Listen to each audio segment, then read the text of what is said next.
akhirnya mengubah apa ya namanya, maksudnya kayak budget atau kebutuhan hidup, kebutuhan harian itu kayak mengaruh juga nggak mungkin ke keuangan dari dia? Pasti ya. Mungkin kalau dilihat kan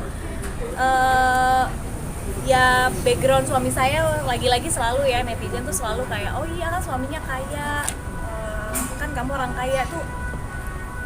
Orang kaya atau orang manapun lah kalau kehilangan uang senilai 15 miliar tuh gimana sih rasanya gitu. Jadi jangan kasih pertanyaan atau tolong banget gitu, jangan kasih komentar kayak gitu tuh bener-bener bikin saya makin drop banget gitu. Karena uang itu tuh kita tidak mengambil dari uang negara, kita tidak mencuri uang negara. Makanya saya berani melaporkan itu ke Polda Metro Jaya, karena uang yang saya hasilkan ke uang yang lenyap itu adalah uang yang bener-bener saya cari dengan jerih payah sendiri gitu. Saya mungkin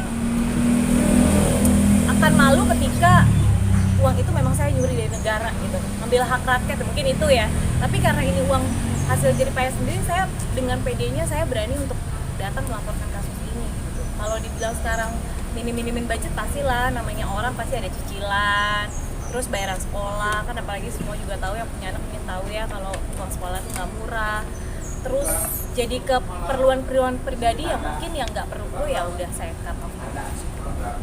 Jadi kapok investasi sama orang? Kapok banget mbak, trauma. Kayaknya trauma banget, mungkin jadi lebih teliti. Karena emang saya kasus tipu ini sebenarnya mungkin bukan baru pertama ya. Jadi beberapa tahun lalu saya juga pernah kena kasus juga sama partner kerja saya, tapi saya nggak up karena nilainya lagi-lagi mungkin nggak sebesar ini. Tapi jadi masih bisa kita obrol kekeluargaan gitu, selesaikan. Mungkin kali ini saya benar-benar speak up, karena korbannya tuh banyak banget, bukan saya doang gitu. Di Bali maupun Jakarta tuh korbannya banyak, dan saya berharap dengan laporan saya ini tuh benar-benar pelakunya bisa ditangkap, dan saya bisa mewakilkan mungkin suara-suara korban yang nggak bisa melapor gitu. Korbannya ada berapa sih Kak total korbannya sendiri? Jadi salah satu modus operandinya adalah kerjasama dengan Ibu Bunga, itu juga dijadikan framing untuk menawarkan perjanjian kepada korban lain gitu. Jadi ini loh Bu Bunga ikut nih juga sama saya gitu. Jadi Bu Bunga juga diteror oleh korban-korban lainnya gitu loh, bahwa yang juga meminta Bu Bunga untuk membayar kerugiannya gitu. Jadi nama Bu Bunga dijual pada korban-korban lain.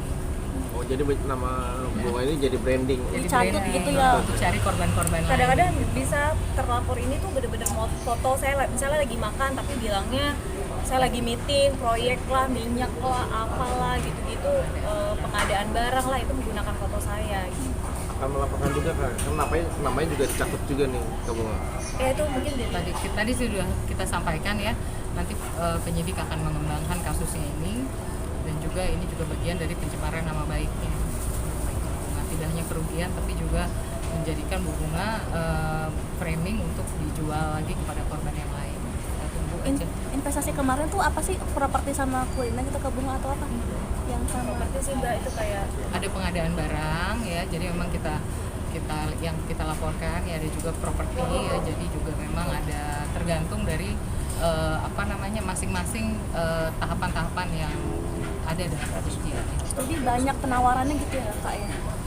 Melalui purchase order ya, jadi misalnya ini ada pengadaan barang nih untuk bikin satu rumah, atau juga pengadaan bibit, menang tender ini gitu ya, jadi lebih ke situ dengan jumlah segini, misalnya jumlahnya 2M, Ibu Bunga mau invest berapa gitu.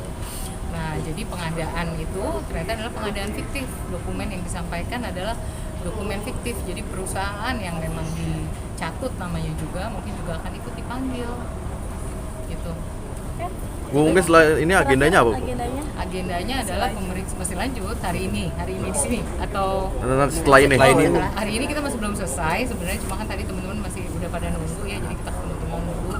Kemudian masih lanjut, setelah itu tadi dari penyidiknya mungkin dari ini memeriksa dokumen yang tadi diduga palsu atau fiktif. Ya, mungkin juga ada pemanggilan sampai dengan ke Bali. ya teman-teman ya. Ya. Terima kasih Kak Bunga, Mbak. Terima kasih.